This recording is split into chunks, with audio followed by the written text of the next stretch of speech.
Hi,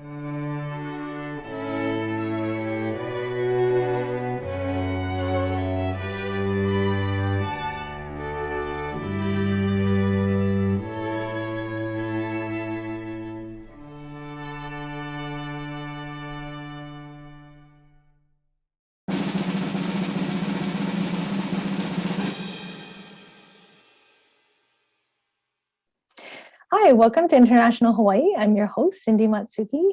International Hawaii showcases local import and export businesses supporting services to help others new to the industry. Today, my guest is Matt Leaverton, customs broker at GFH Global, and FTZ9 tenant. Hi, Matt. Thanks so much for joining me. Thanks for having me, Cindy. Did I say that right? Is it Leaverton or Leverton? It's actually pronounced Leverton. Just pretend the A is not there. But Leverton. I answer to both, so Pretty common mistake. Thank you. So maybe just briefly, I don't want to get into all the nitty-gritties, but briefly explain what a customs broker is. What do you do? So we are basically a liaison between importers and US Customs when importers bring the product in. I think we're basically like a middleman. So if you are an importer and you want to bring in a product and you don't know what the rules or regulations are for that product or what duties or taxes you might have to pay, you would contact a broker. And a broker is kind of a one-stop shop for all that information with the federal government, whether it's customs or any other agencies in the federal government, like the Food and Drug Administration, US Fish and Wildlife Service, US Department of Agriculture, various agencies. And if we don't know what your commodity requires, it's our job to figure it out. Nice. And then you would work on my behalf with those other agencies as well. Yes, we're basically the representative for the importer on behalf of those agencies. Okay, nice. Very good.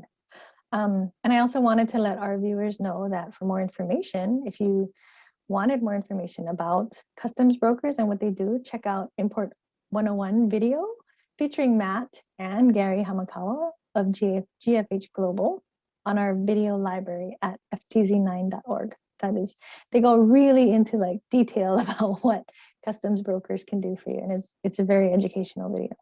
So check that out.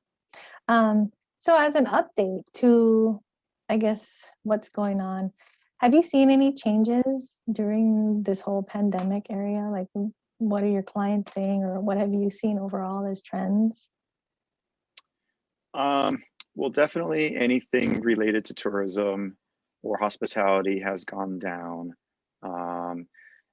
in terms of imports from our perspective. But other imports have gone up, like food and other home goods. In terms of regulations, there has been a little bit of a lax in certain regulations with customs, particularly with original documentation. A lot of imports do require original paperwork, some on carbon paper, and those requirements have slowly been kind of relaxed, and they're now allowing electronic documentation more and more. And once the pandemic comes under control, the real question is whether they're going to revert. And I don't know if they will, but it makes life a lot easier because, for instance, for fresh fruits and vegetables, a lot of times there's a document that from the foreign government that basically it's called a Phytosanitary Certificate. And that particular document just outlines like what kind of fruit or vegetable you're bringing in, where does it come from, things like that. That document for a lot of our clients can be hard to come by because they come from a lot of small Pacific Island nations, like Tonga or like French Polynesia. And so that stuff can take a long time to come, and it could cause delays for shipments if they're not sent in time. So just in terms of timing, it actually made things more streamlined because then people could just email us the document. Yeah. That's just one example, but and who has carbon paper anymore? Well, a lot of countries still use it, Yeah. We still get documents sometimes from the Philippines in particular, or Indonesia, where it's still like you can tell they used a typewriter to fill it out. Wow. like that still happens. So Mm, it's kind of helping the whole industry kind of move faster, like and it progress a lot quicker. mhm. So in a way, it's a good thing, and a lot of companies are taking advantage of it. Also, customs and U.S. Department of Agriculture are now allowing more and more permits to be filed electronically, whereas before we would actually have to have a physical copy of a permit every single time we would file an entry. And now they keep an electronic record of those permits. And it's Nice. actually a new system that's launching in a week, where they can now match the importer on record with that permit. And that doesn't sound like a big deal, but just little things like that have added up to make things much easier and take advantage of present day technologies in a way that the shipping industry and customs has kind of fallen behind. Wow. That's great. I mean, especially with, I mean, if you're waiting for paper mail, right? That's a huge difference. You can just do it electronically. And then CBP has moved to an electronic system as well, right? Their ACE system or like is Yeah, that? so they've had the ACE system for about 4 or 5 years now, something like that. And since they've implemented it, they've now allowed electronic document filing with them. Mhm. So like when we do a declaration or what we call an entry with customs for a shipment, we used to have to physically send the papers up to their office, and now even before the pandemic, we would upload the documents electronically, but there were certain documents like that Phytosanitary Certificate where they still wanted the original and you would still have to physically deliver it. And when Wow. COVID happened, they suspended a lot of that. Mm. Um, and so we could just send those documents. And now with these new electronic systems and these new databases, you won't even need the document. Like Wow. eventually all you'll need to do is send them the document number and then they can match it. Huh. In fact, with meat imports specifically, they've had a similar system for certain countries that they've partnered with, where they have an e-certificate. And so we would just get an emailed copy of it. And when it would have to go to inspection, they, instead of requiring the physical document, they could just look at that database. So it's like that particular technology has made its way into certain imports over time, and now it's kind of like percolating into much more in the last year. So Oh, good. And hopefully that makes your job easier. yeah, Hopefully a little it bit. does and it doesn't. It for me it does, because I personally I love technology, so anything that incorporates more technology, I'm all in favor of it. Mhm. There are certain people that have a hard time with that sometimes, and so old habits die hard, but we work through it, and we all have our strengths and weaknesses, and we all eventually everybody kind of figures it out. So Good. That's good news, I think. Especially if it starts to streamline things for people. That'll be good. Um, as far as other changes, have you seen any changes with trade with the new administration that your clients or have you noticed? not yet. Now the new administration's been around for less than 2 months, so that's Mm-hmm. not unusual. Mm-hmm. Um, in particular, with the trade war with China, my understanding is that the new administration is going to keep the tariffs in place for now. Mm. And just based off of my layman's understanding of the news, I think they're going to use it as a bargaining chip with China to try and get concessions out of them. Mm. I mean, I would prefer if they dropped it, but just because I think we would get more customers and more people would import things. But I understand it, and I think we just need to wait and see. Have you seen your customers move away from China and start importing from other countries? Yes, not in a huge amount, Mm. but there are some customers that we've had that have moved to places like Vietnam or Malaysia, or Taiwan, but not as much as I thought, probably because moving from China is just so difficult. Mm-hmm. I had one importer explain to me that in order for them to completely change their supply chain to another country takes years. And Wow.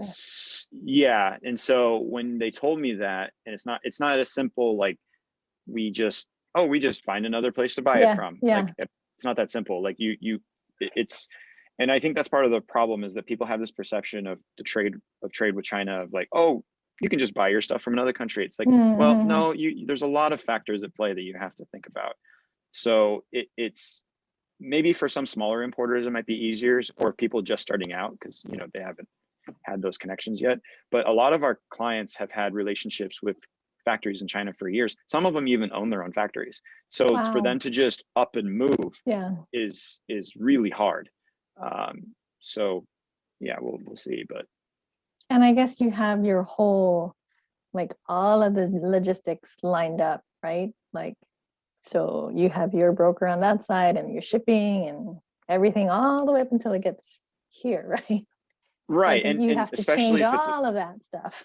yeah, especially if it's a bigger organization too. Like even mid-sized companies, like it's a lot of moving parts, and Mm, to try and change all of that and make sure that everyone is following all the rules and regulations required depending on what the product is, it can be a huge lift. And mm, so it's not as easy as people I think it is. Just to find a new supplier. Yeah, and we've even had people come to us and say, hey, what if we just change the label to like made in some other country? And it's like, don't do that, okay. Like not many, Really? not Okay. really. I like maybe one or two. Like some people will be like, hey, Wow. do this, and it's like, okay, no, don't do Yeah. that. That's really illegal. But yeah, it's just yeah. Most people yeah, the vast majority of people want to follow the law and want to do what's right. So even if they hate paying the really high duties that come with it, but at the end of the day, Mm, if they pay the higher duties, they just pass the cost to the customer.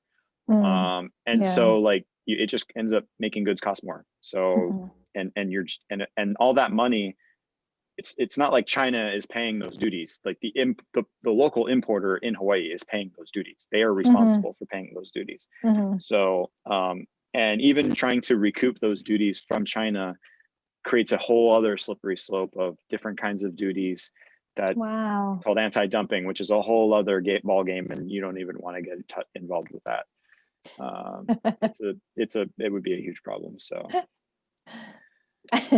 This is a little bit off topic, but it just occurred to me. Like sometimes I'm looking at products and I don't, if it's okay if you don't know the answer, but sometimes the product will just say distributed by, but it doesn't list where it's made. Is that okay? Like, how do you well, find out where?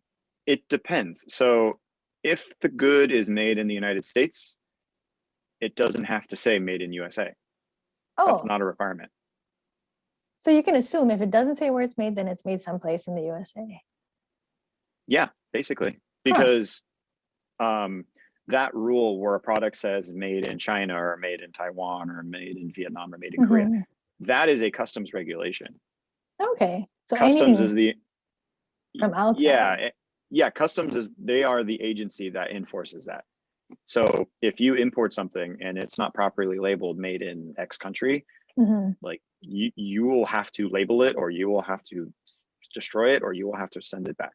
Mm, And we've okay. had, yeah, and customs will actually issue what are called marking notices, where if you import a shipment and it's not marked, they will release it to the customer with a notice saying you have 30 days to mark every single item with made in whatever Wow. country, and that importer has to make sure it's marked and Like you submit can a just sample.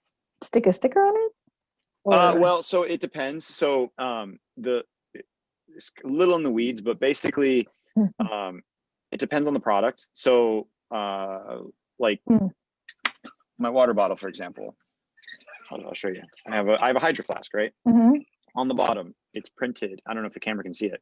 It's printed made in China, right? stamped. Yeah. So because it's stamped and it can't easily be removed, this is Mhm, okay. If there's a sticker that would say that, that would be okay too, as long as the sticker cannot easily be removed. So it has to mm, be, the adhesive has to be really good. If it's just like something that can fall right off with just a flick of the like a finger. Post-it note thing. Yeah, exactly. Like if it was a Post-it note, that would not be okay. Like it has to be on. And then like with garments, it's even more crazy. Like if it's not printed, it has to be sewn into, like if it's a shirt, it has to be sewn into the neckline. If it's a pant or something around the waist, it has to be sewn into the waistline, and then it requires even more information. So it just depends. But generally speaking, it can't easily be removed. So yeah, so if you have a product that says designed in Colorado or something, or I don't know, and it doesn't say made in the United States, then either you can assume it's made in the US or it wasn't properly marked and it wasn't caught. I feel a little better. Yeah, in fact, I have clients sometimes who bring in garments, bring in clothes, and they'll say, oh, I went to so-and-so big box store and the garment didn't say made in whatever country. Like, is that an illegal garment? And I'm like, well, no, not necessarily, because it could have been made in the United States, right? In fact, there's one local company, I want to say it's Manuhe Ili. I think they make all their stuff in Hawaii, I think. So if you go to their store and you look at their clothes, it says made in Hawaii, right? And they don't do that because they have to. They do it, probably, my guess is, because it's marketing, right? I mean, that, you know, so because people like, and it's premium. It's my local, right? So now whether or not the actual, right, exactly, people love that. Now whether or not the actual like the material that they made the shirt with, was that made in Hawaii? I don't know, because like garments go through numerous countries from the time that you pick the cotton, like if it's a cotton shirt, the time it's processed, the time it's made into cut into pieces and then sewn together. Like you could go through 20 countries before it's finally shipped to the final customer, you know, because of the way the supply chain is. So there's a certain percentage of production that has to be done in Hawaii, right, for them to stick that tag on that says made in Hawaii? So yeah, so like with garments specifically, it has to be a finished product. So like it's okay to import just like pieces of fiber, or not fiber, or like pieces of fabric. Yeah, like if you buy a roll of fabric and you want to make a shirt, right? If you buy a roll of fabric and then you're the one that cuts it up, together makes a new shirt, that's made in Hawaii, right? That's made in the United States. Now, if someone ships to you pieces of a shirt and all you're doing is putting it together, that's not okay. Because all you're doing is, it's like getting the instruction. It's like with furniture. If you import furniture from China, right? If it's a table, the table's probably not put together. It's in a box, right? But all the pieces are there. There's instructions that tell you how to put it together. That's still considered made in China.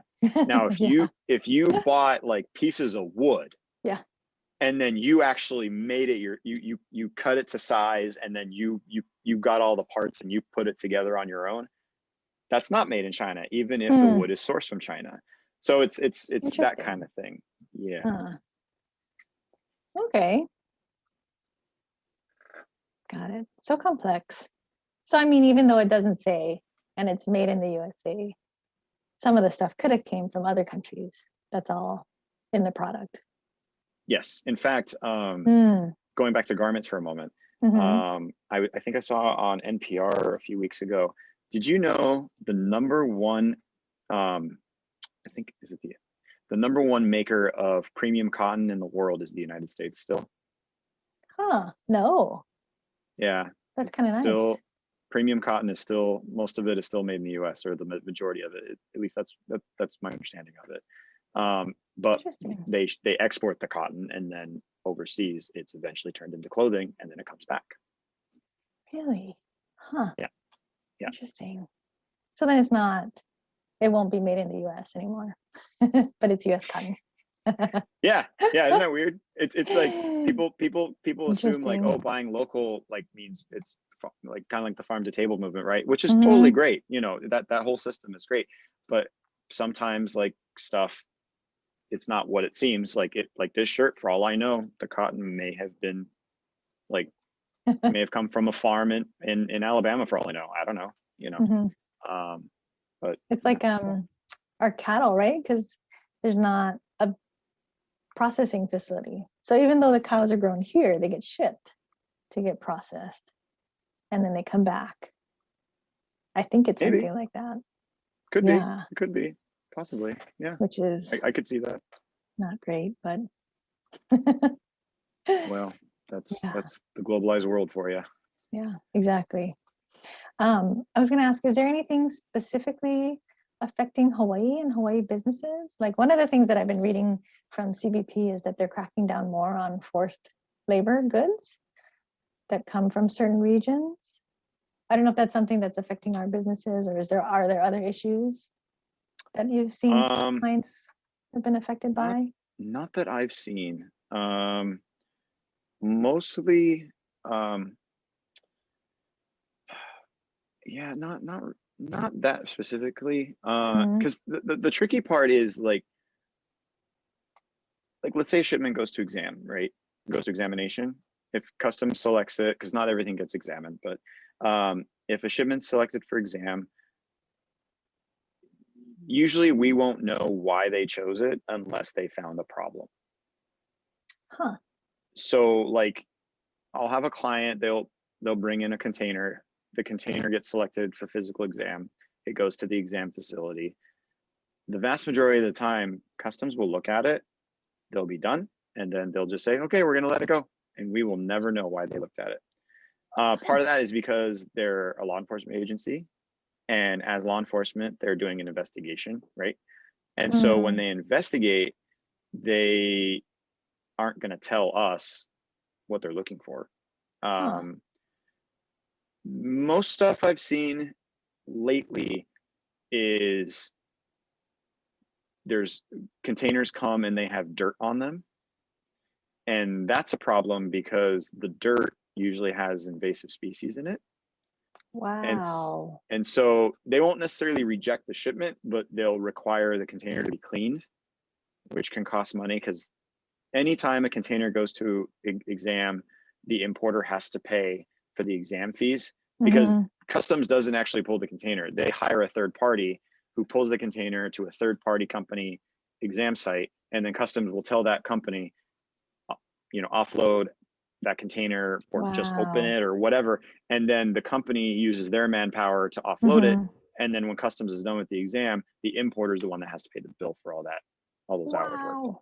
So yeah, and if, like, for example, in these situations where they find dirt, they hire another company who they specialize in cleaning and destroying dirt. And they tell them, come to our site under CBP supervision, custom supervision, and they'll clean the container and they'll tell us like, oh, it's this many bags. And then they have equipment at their facility where they can properly destroy it because customs has very strict guidelines and rules on how to destroy things depending on what the product is. Yeah, so it's a whole process. And then they'll send the importer the bill for the cleaning and everything. Yep. Or they'll bill us and we'll bill the importer. Yeah, usually something like that. But I mean, those are rare. That doesn't happen. I'd say that happens once or twice a year. So potentially an importer could be charged for all of that and then not even know why all that happened. Well, in that case, they would know because if they find dirt and it's destroyed, they'll issue a report. It's called an emergency action notification or an EAN document. And it'll specifically say we found what they did, dirt, and the dirt has a pest in it, and they'll identify the name of the pest and they'll say, okay, you need to destroy it. We've had other instances where oh, sorry, go ahead. No, go ahead.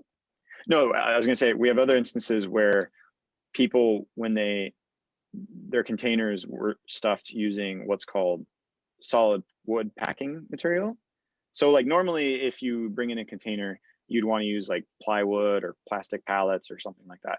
Some people actually use solid wood, and that's a problem because solid wood usually has to be treated, like heat treated with certain chemicals in order to make sure that there's no, there's no bugs.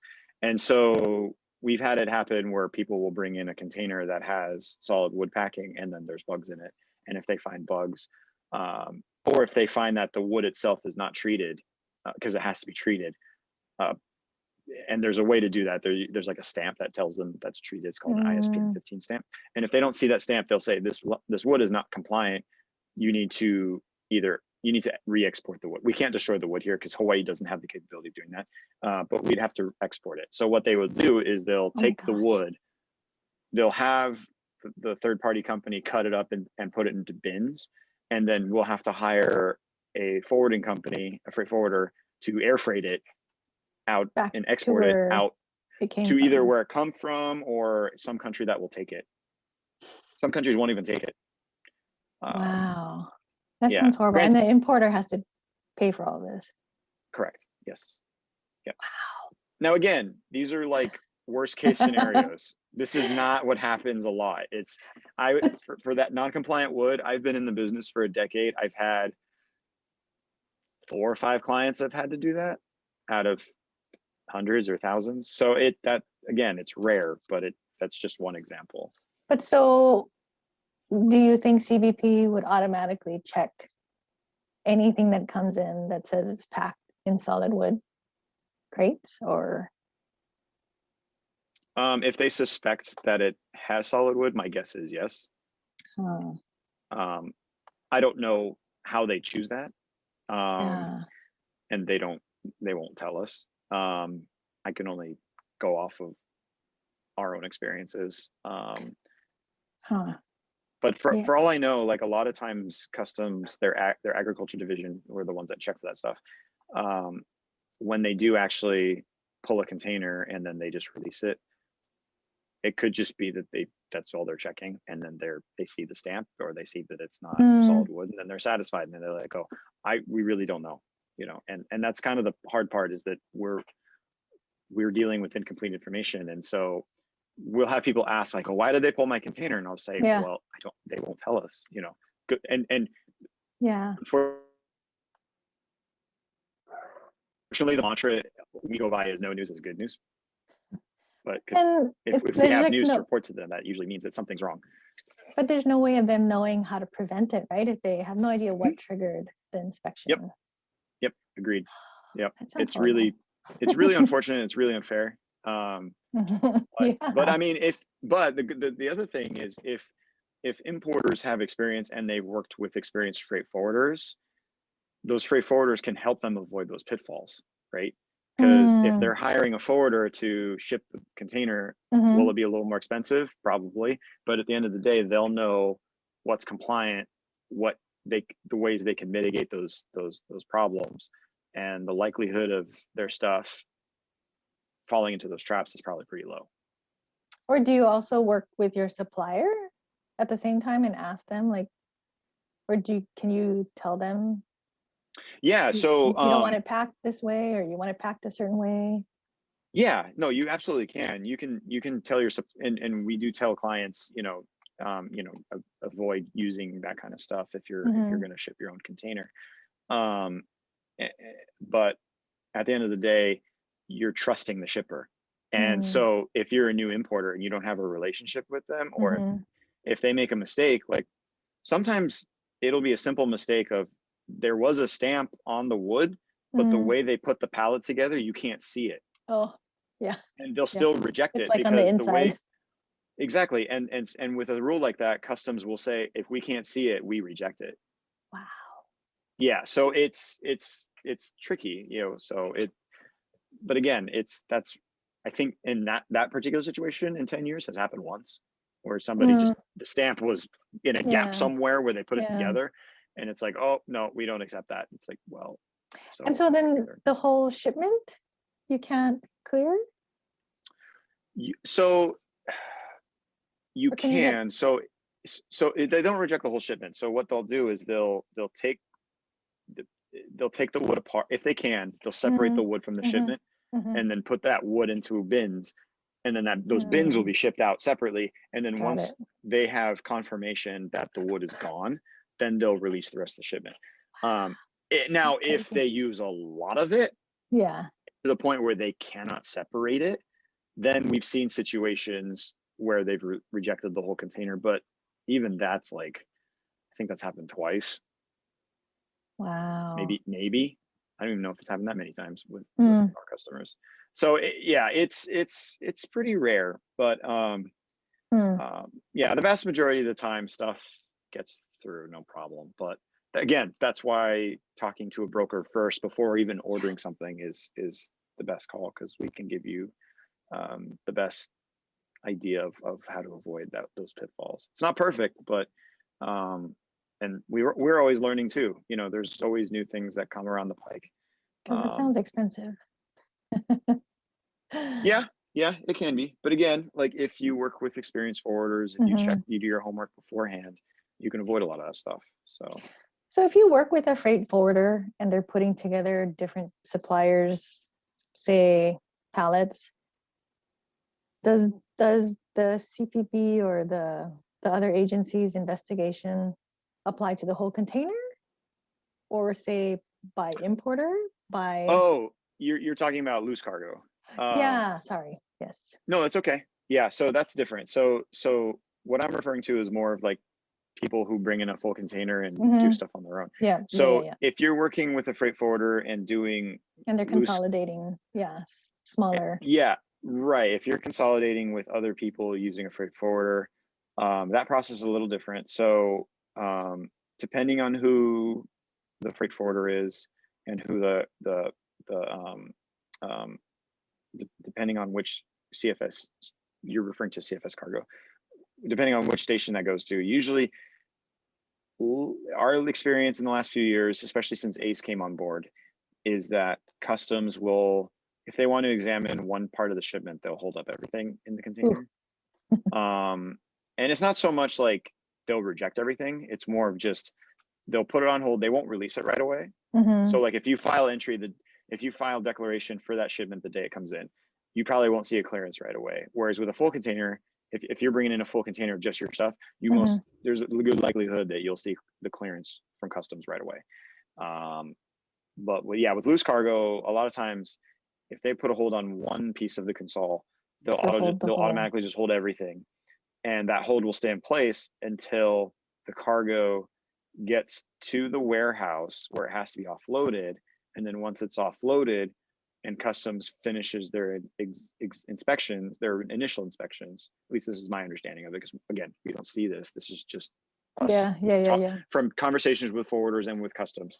Our understanding of it is that once the initial exams are done, where they just kind of look at everything and then pick what they want to look at more versus not, then we might start seeing more clearances.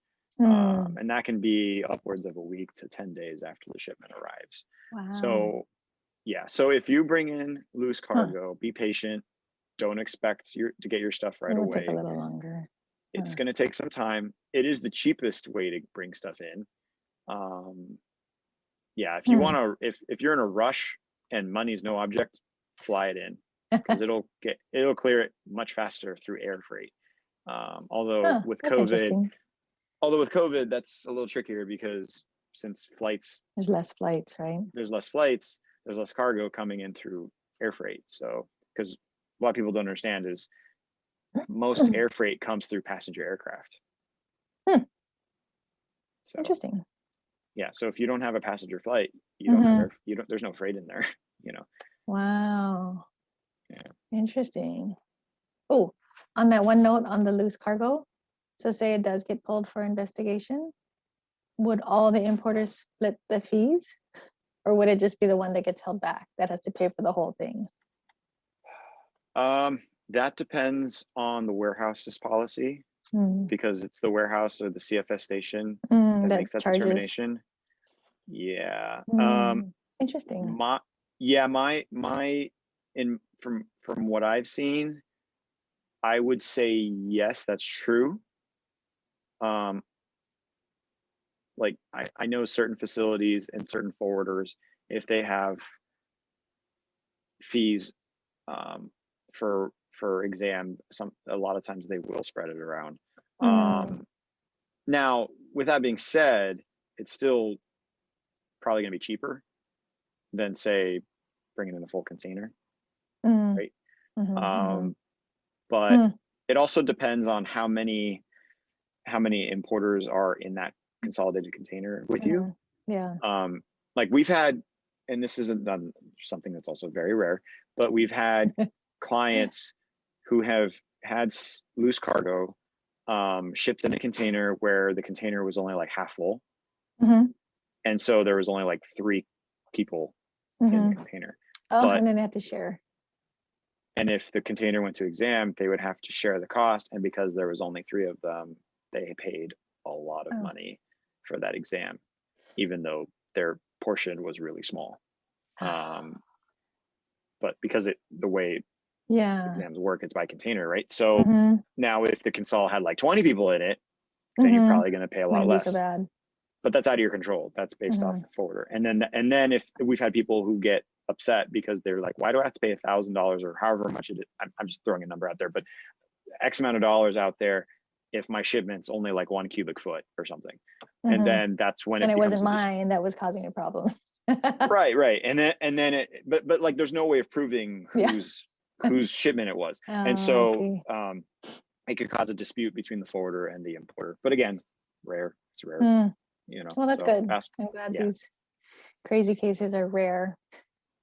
Okay, I think we are going to wrap it up, but that was a lot of good information, especially for small businesses, I think. Last question. I have a random question. What is your favorite restaurant or eatery? Oh man.